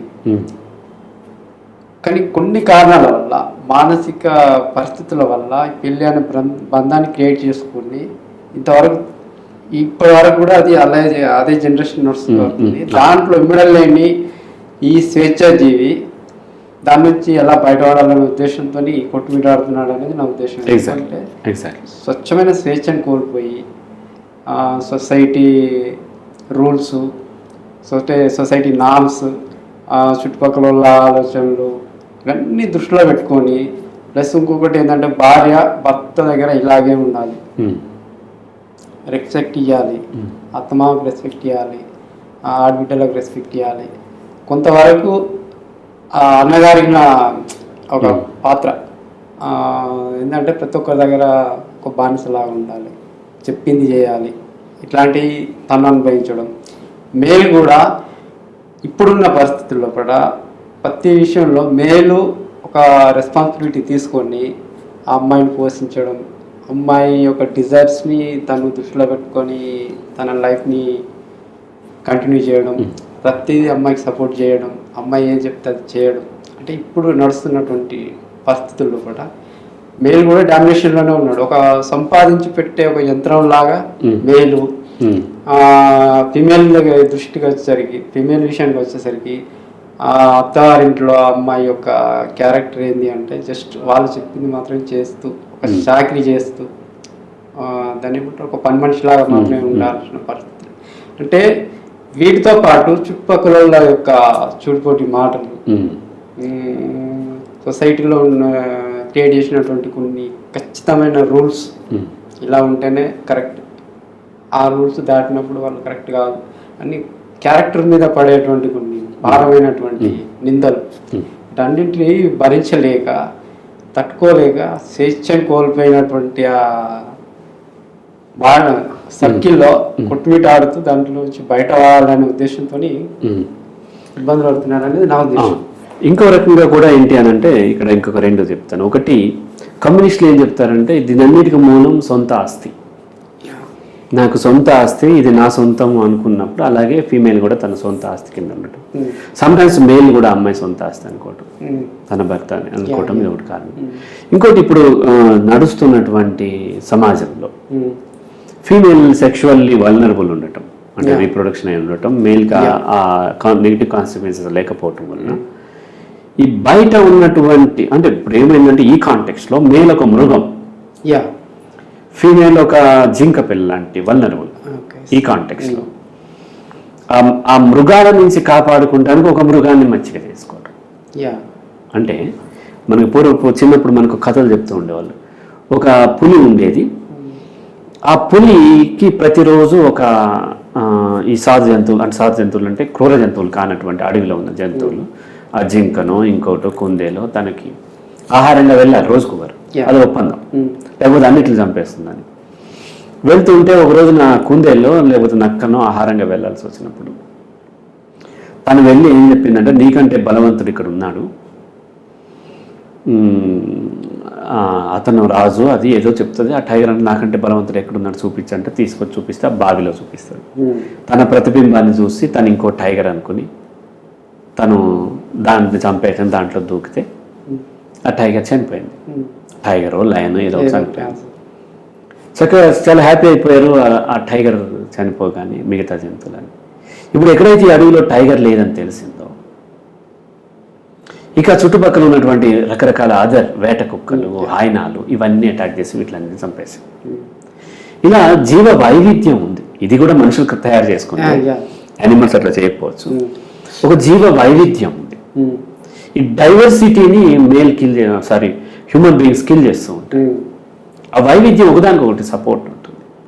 ఇప్పుడు ఒక జీవరాశి చనిపోతే ఇప్పుడు ఆ టైగర్ తినేటువంటి మాంసం వేరే ఉంటుంది, నక్కలు తినే మాంసం వేరే ఉంటుంది, హైనాలు తినేది వేరే ఉంటుంది, ఆ కునిపోయినవి కూడా తినేస్తూ ఉంటాయి, అవి బోన్స్ తినేస్తూ ఉంటాయి. లాస్ట్కి ఆ రాబందులు వచ్చి తినేది వేరే ఉంటుంది. ఎప్పుడైతే ఒక జాతి అంతరించిపోయిందో, ఈ రాబందులు తినే ఆహారం అక్కడ మిగిలిపోతే అవి కొత్త బ్యాక్టీరియాలో వైరస్లో కొత్త పుట్టి మిగతా వాటికి అన్ని ఇబ్బందులు అవుతూ ఉంటాయి. పాములు ఎప్పుడైతే చచ్చిపోయినాయో ఎలకలు పెరిగిపోతూ ఉంటాయి, కప్పలు పెరిగిపోతూ ఉంటాయి. మనం ఎర్రలను చంపేసేస్తే భూమి సారవంతం పోతూ ఉంటుంది. మనం అన్ని కూడా పెస్టిసైడ్స్ ఇవన్నీ వేసేసరికి దాన్ని ఏమంటారు, వానపాములు అంటారు. ఆ వానపాములు ఎప్పుడైతే చనిపోయినాయో దాన్ని గుల్ల చేసేటువంటి తత్వం పోయింది. అలాగే పిచ్చుకలు, ఇంకా రకరకాల ఈ వైవిధ్యం ఒక కలెక్టివ్ లైఫే ఉంది. మనిషి ఏం చేసింది, సపరేట్ అయిపోయాడు. దాన్ని సపరేట్ అయిపోయి కలెక్టివ్ లైఫ్ లేకుండా, ఈవెన్ హ్యూమన్ బీయింగ్స్ మధ్య కూడా కలెక్టివ్ లైఫ్ లేకుండా తను సపరేట్ అయిపోయేసరికి మిగతా వాటిని అన్నిటినీ శత్రువులుగా భావించటం, మిగతా సాటి మనిషిని శత్రువుగా భావించడం వల్ల తను నేచర్ నుంచి సపరేట్ అయిపోయి నేచర్కు ఉన్నటువంటి ఏర్పడిన డిజైన్, అది కొంతమంది గాడ్ క్రియేట్ చేసి అని ఉండొచ్చు, క్రియేషన్ ఫార్మేషన్ పక్కన పెడితే ఏర్పడిన డిజైన్ ఏదైతే ఉందో ఆ డిజైన్ తను డ్యామేజ్ చేసుకుంటూ దానికి విరుద్ధంగా వెళ్తూ ఆ సీజన్లకి ఆపోజిట్గా సమ్మర్లో ఏసీ వేసుకోవటం, వింటర్లోనేమో ఇంకోటి చేసుకుని తను దీనికోసం నేచర్ని నాశనం చేస్తూ, నేచర్ మాత్రం నాశనం చేస్తాను అనుకుంటే తను నాశనం చేస్తాను, తనే నేచర్ అనేటువంటి విషయాన్ని మర్చిపోతూ ఉన్నాడు. ఆ క్రమంలో ఈ పెళ్ళి అనేటువంటి దాంట్లో ఇమ్మడలేక ఇబ్బంది పడుతున్నాడు. అయితే ఎవరైతే రియలైజేషన్ ఉంటుందో, పెళ్ళి అనేది లీగల్ బాండ్ తప్ప కలిపి ఉంచేది పెళ్ళి కాదు, కలిపి ఉంచేది వారి మధ్య ఉన్నటువంటి స్నేహం మాత్రమే. తన పార్ట్నర్, అది వైఫ్ కావచ్చు హస్బెండ్ కావచ్చు, తన పార్ట్నర్ యొక్క ఫ్రీడమ్ నేను హరించకూడదు, కొంతమేర దాటి ఆమె జీవితంలోకి నేను ఎంటర్ కాకూడదని ఎప్పుడైతే మేల్ భావిస్తాడో, కొంతమేర దాటి అతని జీవితంలోకి నేను ఎంటర్ కాకూడదు అని ఎప్పుడైతే ఫీమేల్ భావిస్తుందో, ఒకరి పట్ల ఒకరు రెస్పెక్ట్ ఉంటుంది. ఆ ఫ్రీడమ్ ఉన్నప్పుడు వాళ్ళ మధ్య ఫ్రెండ్షిప్ ఎక్కువ కాలం ఉండే అవకాశం ఉంది. కానీ సమాజం ఇప్పుడు ఏం చూస్తుందంటే ఆ మ్యారిటల్ లైఫ్ సక్సెస్ అవటమే ఇంపార్టెంట్ తప్ప ఇండివిజువల్ లైఫ్ కాదు. వాళ్ళిద్దరు కొట్టుకు చచ్చినా సరే బ్రేక్ చేసుకోకుండా ఉంటే గ్రేట్ అంటది, వాళ్ళిద్దరు హ్యాపీగా కొంతకాలం బ్రేక్ చేసుకుంటే ఫెయిల్యూడ్ మ్యారిటల్ లైఫ్ అంటది. కాబట్టి సమాజానికి ఇండివిజువల్ ఇంట్రెస్ట్ లేదు. ఈ ఇండివిజువల్ తన యొక్క ఇంట్రెస్ట్, తన పార్ట్నర్ యొక్క ఇంట్రెస్ట్, తన యొక్క స్వేచ్ఛను గుర్తించినట్లయితే ఇబ్బందులు. నేనేం చెప్తాను, రాత్రి నేను మ్యారిటల్ ఇష్యూస్లో చెప్పింది ఏంటంటే, సింహాలు ఒక విధమైనటువంటి జీవనం సాగిస్తూ ఉంటాయి, ఒక గుంపుగా ఉంటాయి. మేల్ లయన్ ఏదైతే ఉందో వేటాడదు, ఫీమేల్ వెళ్ళి వేటాడి వచ్చిన తర్వాత మేల్ వచ్చి తింటాడు. అట్లా ఉంటుంది, గ్రూప్గా ఉంటాయి. టైగర్స్లో అట్లా ఉండదు. టైగర్స్లో మేల్ ఫీమేల్ ఈక్వల్. ఒకరి యొక్క టెరిటరీలోకి ఇంకొకరికి ఎంట్రీ లేదు. మేల్ దగ్గరికి ఫీమేల్ ఎవరి వేట వాళ్ళే వాడుకోవాలి, ఎవరి సామ్రాజ్యం వాళ్ళదే, ఎవరి స్వేచ్ఛ వాళ్ళదే. ఓన్లీ మేటింగ్ కోసం మాత్రమే ఒకదాని అప్రోచ్ అవుతాయి. హ్యూమన్ బీయింగ్స్ టైగర్ లాంటి మేటింగ్ లైఫ్ని, మ్యారిటల్ లైఫ్ని లీడ్ చేయాలి. పెళ్లి చేసుకున్న తర్వాత ఎవరి బెడ్రూమ్ వాళ్ళకు ఉండాలి, రైట్? మీటింగ్ కోసం మాత్రమే కలవచ్చు. అలా కాకుండా ఒక దగ్గరే ఉండాలి, ఒక బెడ్రూమ్లోనే ఉండాలి, ఆ వాసన భరించాలి, ఆ డిస్టర్బెన్స్ భరించాలి. అతను తాగి వస్తాడు, వాసన వస్తుంది, కక్కుకుంటాడు, ఈమెకి నిద్ర పట్టదు, తెల్లారి మళ్ళీ అత్తమామలు చూడాలి. లేదా ఈమె పని చేసి చేసి చేసి స్నానం చేయకుండా పడుకుంటే ఉల్లిపాయల వాసన వస్తుంటే భరించుకుంటే అతను పడుకోవాలి పక్కనే. ఒక బెడ్ ఎందుకు? ఎవరి బెడ్ వాళ్ళకు ఉంటే కావాల్సినప్పుడు కలిస్తే సరిపోతుంది కదా. ఒక రూమ్లో ఉండాలంటే అతను గురకబెడుతూ ఉంటాడు, లేకపోతే ఈమె గురకబెడుతూ ఉంటుంది, పేరెంట్స్ అప్పటికి ఈమెకి ఇబ్బంది ఉంటుంది. ఇట్లా కేర్ తీసుకోకుండా ఇద్దరు కలిసి ఫిజికల్గా ఒక దగ్గర పడుకుంటేనే వాళ్ళ మధ్య ప్రేమ ఉన్నట్టుగా చూస్తున్నారు. ప్రేమ అంటే స్నేహమే, యాక్చువల్ ఇంకోటి ఏం లేదు. ప్రేమ అన్నా సరే స్నేహమే. ఈ స్నేహము ఫిజికల్గా ఒక మంచం మీద పడుకుంటేనో ఒక కంచంలో తింటేనో వచ్చేది కాదు, బలవంతంగా చేస్తే కాదు. వాళ్ళకి కంఫర్ట్ క్రియేట్ చేయాలి. ఎవరి కంఫర్ట్స్ వాళ్ళు చేసుకుని కావాల్సి వచ్చినప్పుడు కలవటం అనేది ఎప్పుడైతే ఇటువంటి స్వేచ్ఛాయుతమైన ఆలోచన విధానం ఉంటుందో అప్పుడు పెళ్లి చేసుకుని కూడా హ్యాపీగా లైఫ్ లీడ్ చేసేటువంటి అవకాశాలు పెరుగుతాయని నా ఉద్దేశం. దీంట్లో వీటిని స్వేచ్ఛ కోల్పోయినటువంటి పరిస్థితుల్లో కొట్టుమిట్టాడుతున్న మనిషి ఎందుకని హింసకి పూనుకుంటున్నాడు? ఓన్లీ మరి పెళ్ళి బంధంలోనే, వివాహ బంధంలోనే భార్యాభర్తలు హింసకి ఎందుకు పూనుకుంటున్నారు? అవసరమైతే ఎందుకు హత్యలు చేసుకునే పరిస్థితుల వరకు కూడా ఎందుకు దిగదారు? ఇప్పుడు హింస అనేది మనము దీన్ని దాటి చూడాలి. హింస చేసే వాళ్ళు ఎవరైతే ఉన్నారో వాళ్ళకు ఏర్పడినటువంటి ప్రోగ్రామింగ్, అక్కడ ఏమవుతుందంటే ఎంపతిని కోల్పోతున్నారు, సహానుభూతిని కోల్పోతారు. అంటే ఇక్కడ స్వార్థము అనే పదాన్ని నెగిటివ్గా చూస్తూ ఉంటారు. యాక్చువల్ స్వార్థం నెగిటివ్ వర్డ్ కాదు, స్వార్థము, నా కోసం నేను బ్రతకటం. స్వార్థం అనే పదాన్ని దుర్మార్గంతో కలిపి చూస్తాం. చూసి మనిషి నిస్వార్థంగా ఉండాలి అనేటువంటి ఒక ఎక్స్పెక్టేషన్ పెంచారు.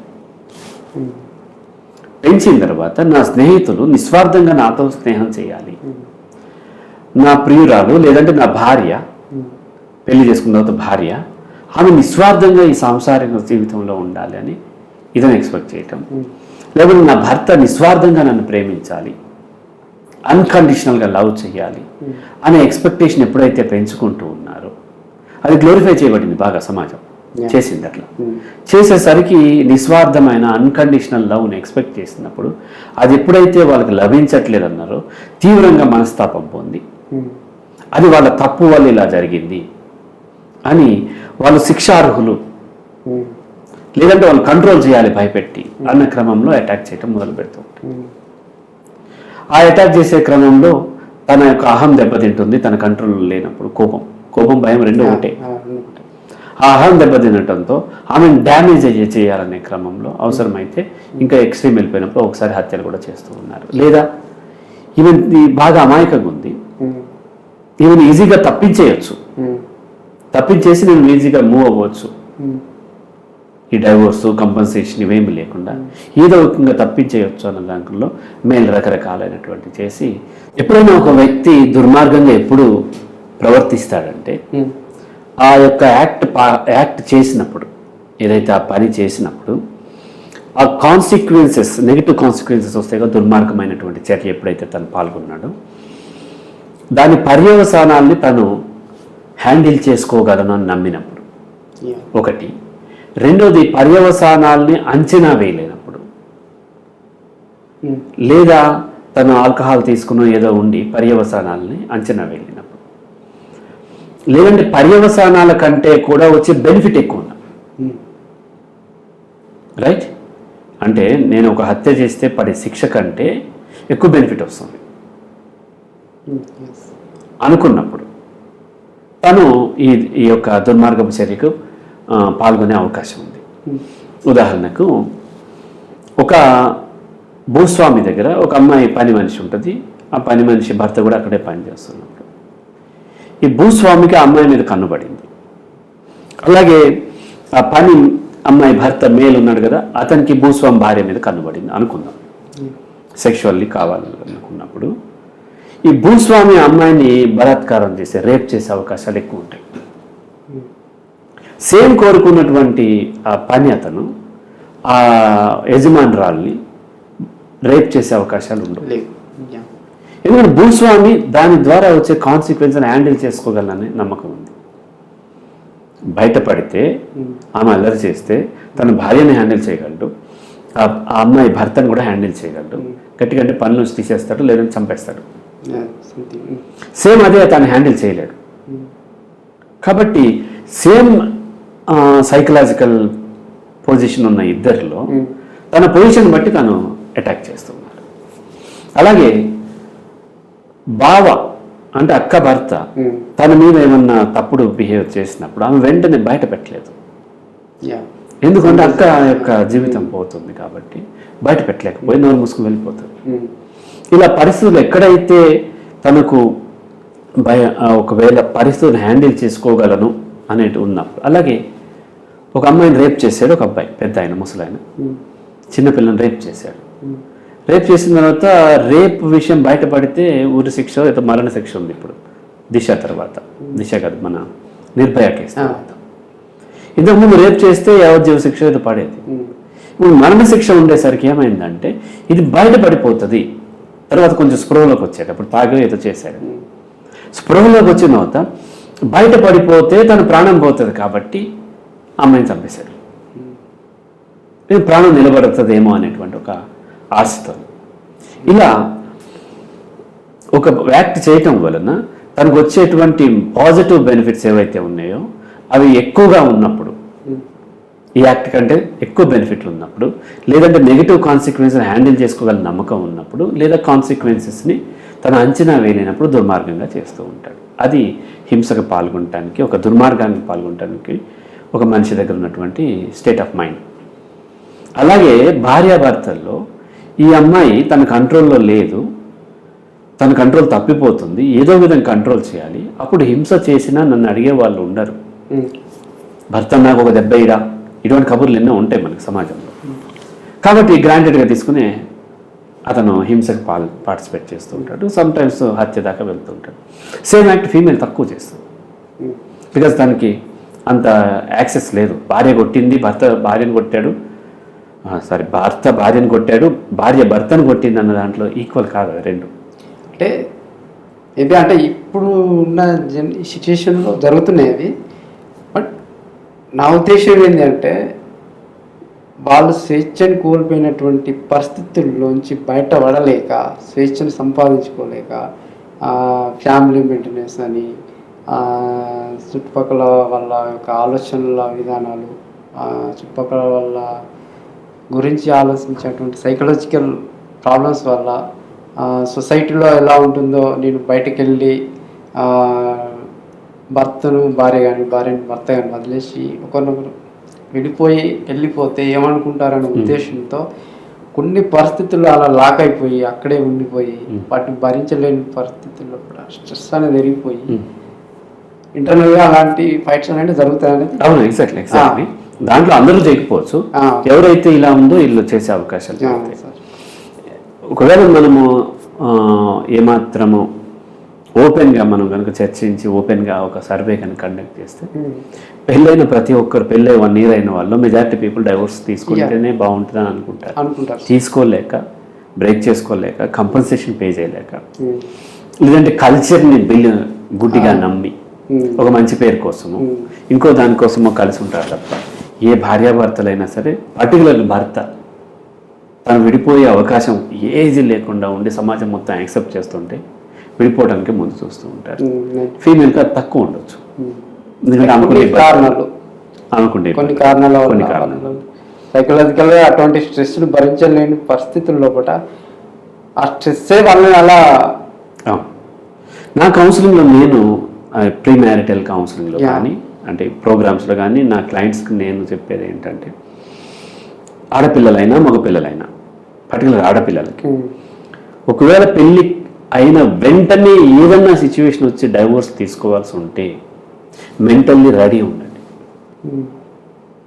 తీసుకోమని చెప్పట్లేదు, ఎప్పుడైతే అలా లేకుండా ఖచ్చితంగా ఉండాల్సింది అన్నారు అప్పుడు మీరు మరింత లోకు అయిపోతారు, మరింత ఇది అవుతుంది. మెంటల్లీ రెడీ ఉన్నారు, ఎప్పుడైతే మెంటల్లీ రెడీ ఉన్నారో సరైన యాక్షన్ తీసుకోగలుగుతారు, అవతల వాళ్ళు కూడా సరిగ్గా ట్రీట్ చేస్తారు. ఎప్పుడైతే నువ్వు ఇంకా అలా వద్దు ఎలాగైనా కాపాడుకోవాలన్నప్పుడు వాళ్ళకి అడ్వాంటేజ్ అయిపోయి మరింత దుర్మార్గం చేస్తారు. ఏ యాక్షన్ కూడా సడన్గా ఒకరే చేయరు, యాక్షన్ రియాక్షన్ వస్తుంది. కొట్లాటైనా లేదంటే ఒకరు డామినేషన్, ఏదైనా నేను ఒకరిని డామినేట్ చేయాలంటే ఇప్పుడు ఆ బాయ్ని నేను డామినేట్ చేయాలి అని అంటే ఎప్పుడో ఒక మాట అని ఉంటాను అనైతికంగా, అతను తిరిగి అన్నాడు అనుకోండి దెన్ నేను కొంత వెనక్కి అవుతాను, నెక్స్ట్ టైం అంటాను భయపడతాను. అలా కాకుండా అనైతికంగా ఏదో అన్నప్పుడు తను సార్ కదా అని నోరు మూసుకున్నాడు, రెండోసారి మూడోసారి కూడా అలాగే ఉన్నప్పుడు ఈసారి చెయ్యెత్తుతాను, ఇంకోసారి బుద్ధి ఉందా లేదా వెళ్ళిపోమంతా వస్తాను, బూతులు మాట్లాడేస్తాను. ఇవన్నీ జరగటానికి ఏంటి, అతనికి అంతకు ముందు వచ్చినటువంటి ఫీడ్బ్యాక్ని బట్టి అతనిలో అది పెరిగింది. అలాగే భార్యాభర్తల్లో మొదటిసారి అతను అన్నప్పుడు ఈ అమ్మాయి దాన్ని ఎలా హ్యాండిల్ చేసింది అన్న దాన్ని బట్టి అతనిలో దుర్మార్గం పెరగకపోవడం ఉంటుంది. ఆల్రెడీ కొంత ఏర్పడి ఉండొచ్చు.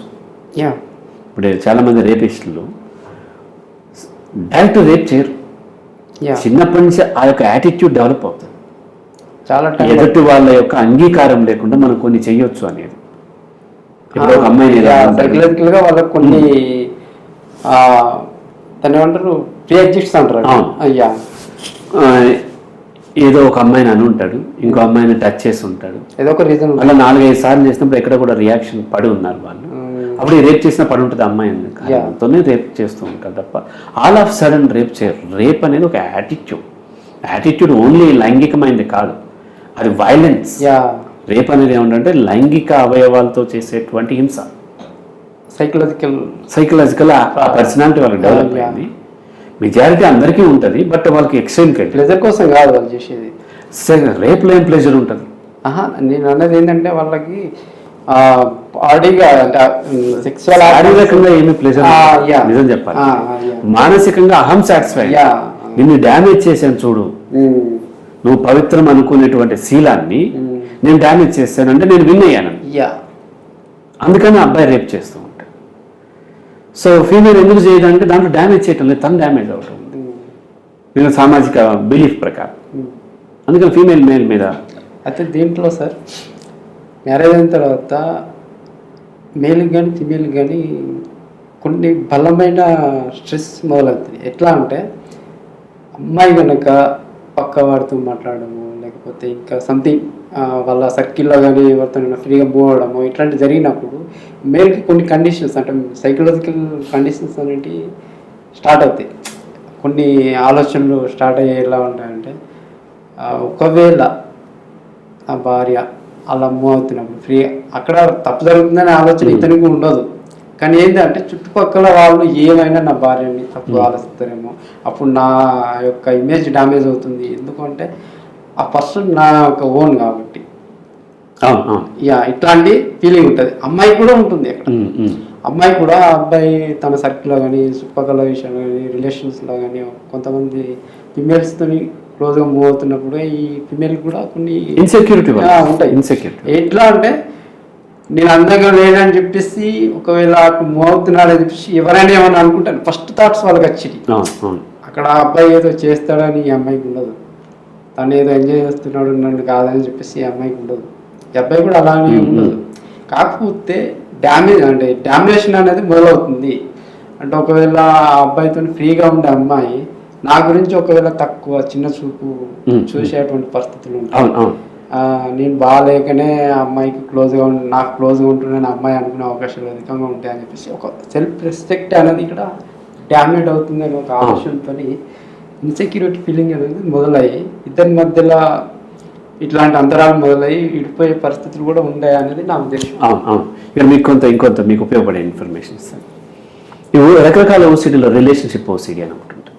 యా, ఈ రిలేషన్షిప్ ఓసిడీలో ఏంటంటే తన partner, not only wife, not only husband, even sister మీద, మదర్ మీద, అత్తగారి మీద, అందరి మీద తన అపోజిట్ జెండర్ ఉన్నటువంటి పార్ట్నర్, అది వీళ్ళ మధ్య రొమాంటిక్ ఉండొచ్చు ఉండకపోవచ్చు, వేరే వాళ్ళతో ఎక్కడో సెక్స్లో పార్టిసిపేట్ చేస్తున్నారు, నిరంతరం ఆ లూప్లోకి వెళ్ళిపోతారు.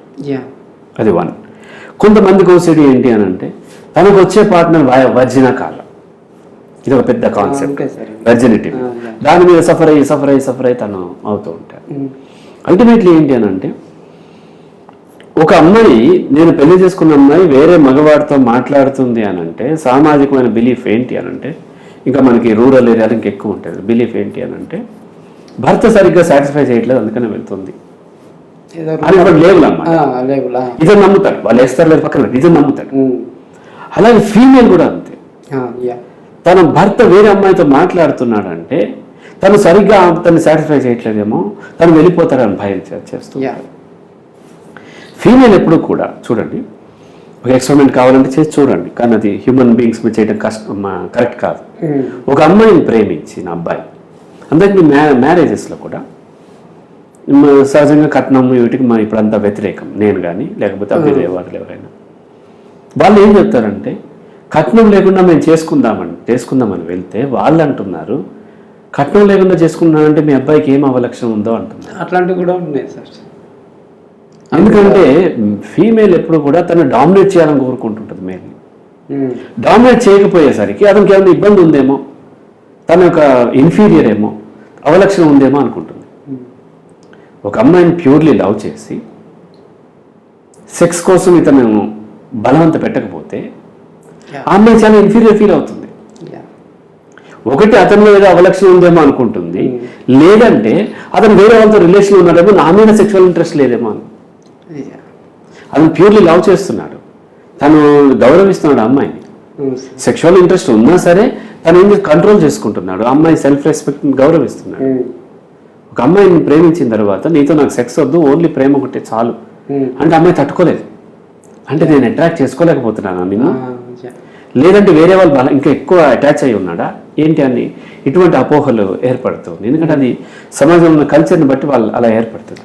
అంటే ఈ అబ్బాయి కాన్సెప్ట్లో ఈ అబ్బాయి ఉంటాడు ఎట్లా అంటే కొన్ని ఉంటాయి. ఇప్పుడు ఎట్లా అంటే ఒక అమ్మాయి ఇట్లా వెళ్ళి క్లోజ్గా మూవ్ అయ్యి ఏదో అడిగా ప్రయత్నం చేసినప్పటికీ, ఒకవేళ చేసే ఆలోచన ఉన్నప్పటికీ చేయలేడు. ఎందుకంటే ఆ అమ్మాయి మీద కొన్ని రకాల గౌరవప్రదమైనటువంటి ఆలోచనలు, ఒకవేళ నెగిటివ్గా ఫీల్ అవుతామేమో, ఒక దీనికోసమే నన్ను దగ్గర వేసుకునే ఆలోచన చేస్తున్నాడేమో అనేటువంటి భయాలు పెరుగుతాయి.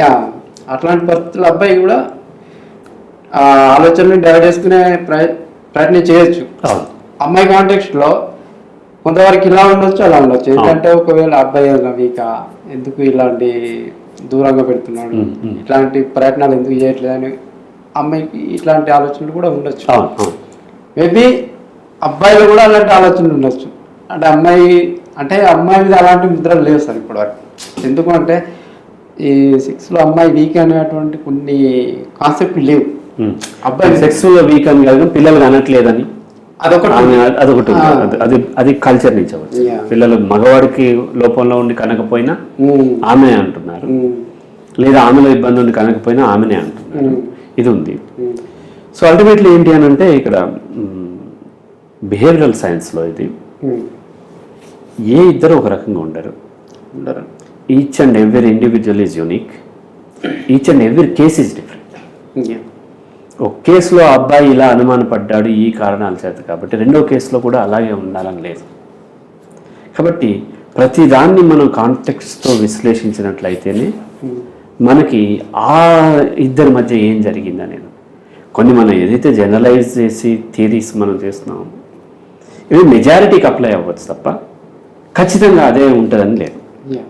మెజారిటీకి అప్లై అవడానికి ఈ ఫ్యాక్టర్స్ కారణమని మనం చర్చించాం మనం. అయితే ఇంకొక రీజన్ ఏంటి అంటే పెళ్ళి లైఫ్లో ఇమడలేకపోవడానికి కారణం ఏంటి అంటే ఈ అమ్మాయి ఒక కల్చర్లో ఒక ఎన్విరాన్మెంట్లో పెరుగుతుంది, ఈ అబ్బాయి ఒక ఎన్విరాన్మెంట్లో పెరుగుతుంది. ఎక్కువ అబ్బాయి అదే ఎన్విరాన్మెంట్లో ఉంటాడు కాబట్టి తనకు పెద్ద ఎఫెక్ట్ పడకపోవచ్చు. అమ్మాయి వేరే ఎన్విరాన్మెంట్ నుంచి ఇక్కడికి వస్తుంది కాబట్టి ఎగ్జాక్ట్లీ చాలా ఇంపార్టెంట్ ఫ్యాక్టర్. నేను ఈ మ్యారిటల్ ఇష్యూస్లో కానీ లేదంటే అంతకు ముందు నేను చేసిన వీడియోలో కూడా నేను చెప్పింది ఏంటంటే లైఫ్ పార్ట్నర్ ఎన్నుకునేటప్పుడు ఏం చూడాలి అన్న దాంట్లో మొదటి ప్రాధాన్యత యాటిట్యూడ్ సిమిలారిటీ ఇచ్చాను. Attitude towards life, attitude towards marital life, attitude towards partner, career, పిల్లల పెంపకం అండ్ ఇంకా అత్తమామల్ని వీటి గురించి దాంట్లో యాటిట్యూడ్ సిమిలారిటీ ఉండాలి 1. ఆ తర్వాత ప్రాధాన్యత ఇచ్చింది ఏంటి అని అంటే కల్చర్. 2 డిఫరెంట్ కల్చర్స్ ఇబ్బంది అవుతుంది. సైకాలజీలో మెయిన్ ఏంటంటే ఇప్పుడు కల్చర్ చాలా ఇంపార్టెంట్. కల్చర్ని అర్థం చేసుకోవటం ఇంపార్టెంట్. నా కొడుకు ఇప్పుడు 10th పాస్ అయ్యాడు, తను సైకాలజీ చదవాలని బాగా ఎప్పటి నుంచో ఉంది తనకి. నేను సైకాలజీలో సక్సెస్ అవ్వక ముందు కూడా తనకి ఇంట్రెస్ట్ బాగా. రకరకాల ఫిలాసఫీస్ చదువుతూ ఉంటాడు, సైకాలజీ చదువుతూ ఉంటాడు. తనకి ఈ మధ్య నేను ఆర్డర్ చేసిన బుక్ 8,000 రూపీస్ ఒక బుక్. అదేంటంటే క్రాస్ కల్చర్ సైకాలజీ. తను ఇంటర్నేషనల్ లెవెల్లో వెళ్ళాలనుకుంటున్నాడు కాబట్టి జపనీస్ కల్చర్ వేరు, చైనీస్ కల్చర్ వేరు, నైజీరియా కల్చర్ వేరు, యూరోపియన్ కల్చర్ వేరు. సో క్రాస్ కల్చర్ని తను స్టడీ చేయాలని కల్చర్ చాలా ఇంపార్టెంట్. కులం కూడా కల్చర్లోకి వస్తుంది. ఇంటర్కాస్ట్ మ్యారేజ్ చేసుకోమని నేను ఎంకరేజ్ చేస్తూ ఉంటాను ఒక కాంటెక్స్లో, బట్ కల్చర్ని కన్సిడర్ చేయాలి. కల్చర్ యొక్క ప్రభావం ఉంటుంది. కులం అనేది మనిషి యొక్క అంటే సైకలాజిగా క్రియేట్ చేసుకునేది, అది హ్యూమన్ అంటే ఫిజికల్గా ఏం లేదు. అది ఫిజికల్గా కులం లేదు. కులం అనేది అసలు క్రియేట్ అయింది. నేను ఉందనుకుంటే ఉంది, లేదనుకుంటే లేదు. కానీ కల్చర్ ఉంది. కల్చర్ బికాజ్ వాళ్ళ యొక్క వృత్తుల వల్ల, వాళ్ళ యొక్క తరతరాలుగా పాటిస్తున్న ఆచారం వల్ల ఇది గొప్ప, ఇది తక్కువ అనట్లే. కల్చరల్ డిఫరెన్సెస్ ఉన్నాయి. ఈ కల్చరల్ డిఫరెన్స్ ఉన్నప్పుడు కొంత కాన్ఫ్లిక్ట్స్ ఎక్కువ అవకాశం. నాట్ ఓన్లీ క్యాస్ట్, ఇంకా అదర్లు కూడా ఉన్నాయి. ఇప్పుడు ఎడ్యుకేటెడ్ ఫ్యామిలీస్ వస్తూ ఉన్నాయి. అలాగే ఉద్యోగాలు, ప్రభుత్వ ఉద్యోగాలు, కార్పొరేట్ ఉద్యోగాలు చేసే దాంట్లో ఎన్నో జనరేషన్ ఎడ్యుకేటెడ్ అనేది కూడా మ్యాటర్, రైట్? ఇప్పుడు ఎన్ఆర్ఐ పిల్లలు ఉంటారు, ఆ లోకల్ అమెరికన్స్ ఇద్దరు ఒకలాగా ఉండలేరు. అలాగే ఎన్ఆర్ఐ పిల్లలు ఒకలాగా ఉండలేరు. ఎన్ఆర్ఐలు ఇక్కడ వైజాగ్లోనో మన హైదరాబాద్లో పుట్టి పెరిగి అక్కడికి వెళ్ళిన వాళ్ళు, ఎన్ఆర్ఐ పిల్లలు అక్కడే పుట్టి పెరిగిన వాళ్ళు,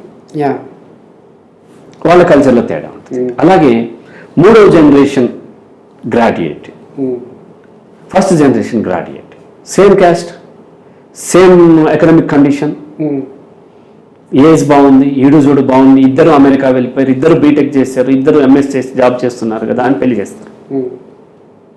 బట్ ఈ అమ్మాయి 3వ జనరేషన్ గ్రాడ్యుయేట్, కొంత ఉద్యోగాలు చేసుకోవడం కోసం రకరకాల ప్రాంతాలు వెళ్ళినప్పుడు కొంత డైవర్సిటీ చూసి కొంత పొలైట్గా మాట్లాడటం నేర్చుకున్నది ఉంటుంది.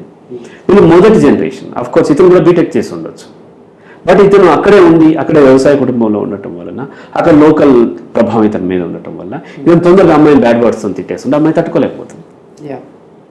కాబట్టి ఇలా అనేక ఫ్యాక్టర్స్ మనం కన్సిడర్ చేయాల్సి ఉంటుంది.